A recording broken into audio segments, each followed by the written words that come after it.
Cette semaine dans le Macronomètre, nous allons évoquer cette fameuse loi 4D de la décentralisation avec une note de 4 sur 10.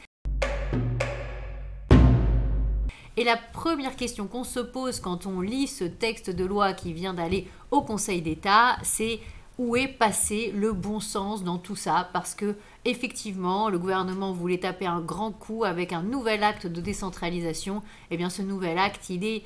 vraiment très étonnant, il fait pchit dans la mesure où on voit qu'on passe essentiellement par des expérimentations. On est par exemple sur la question des routes nationales qui vont être transférées aux départements et aux métropoles, mais aussi en partie aux régions dans le cadre d'une expérimentation, donc on ne comprend pas vraiment là-dessus où on va. On est sur la question des agences régionales de santé, un sujet très important pendant la crise sanitaire,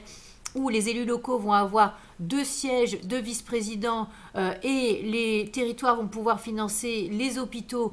mais on n'y comprend rien parce qu'en réalité, ce qu'on attendrait, ce serait que ce soit les régions qui gèrent la politique de santé comme ça se passe notamment en Allemagne. Donc là, on va augmenter le nombre de cofinancements alors que c'est de ça dont la France pâtit.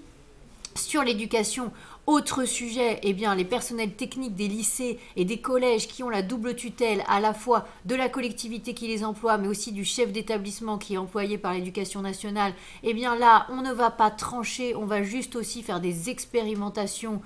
pour permettre aux chefs d'établissement d'être les supérieurs hiérarchiques des personnels techniques, alors qu'évidemment, là aussi, on s'attendrait à ce que le gouvernement tranche en la faveur d'une organisation de l'éducation nationale qui soit régionale et où finalement la région prendrait la tutelle de l'organisation de toute l'éducation dans son territoire. On en est loin, on le voit, et pourtant c'est ce qui marche dans les pays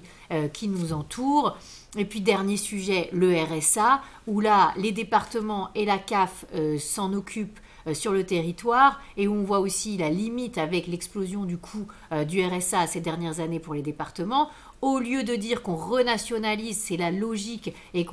au lieu de dire qu'on fait gérer ça par Bercy en crédit d'impôt, eh bien non, pas du tout. Ce sera là encore des expérimentations à la demande des départements qui n'arrivent plus à payer. Donc on fait du en même temps, on ménage la chèvre et le chou, on y voit encore moins clair qu'au départ. Cette loi, clairement, elle passe à côté de ce grand acte de décentralisation qu'il faudrait à la France, mais avec beaucoup plus de panache.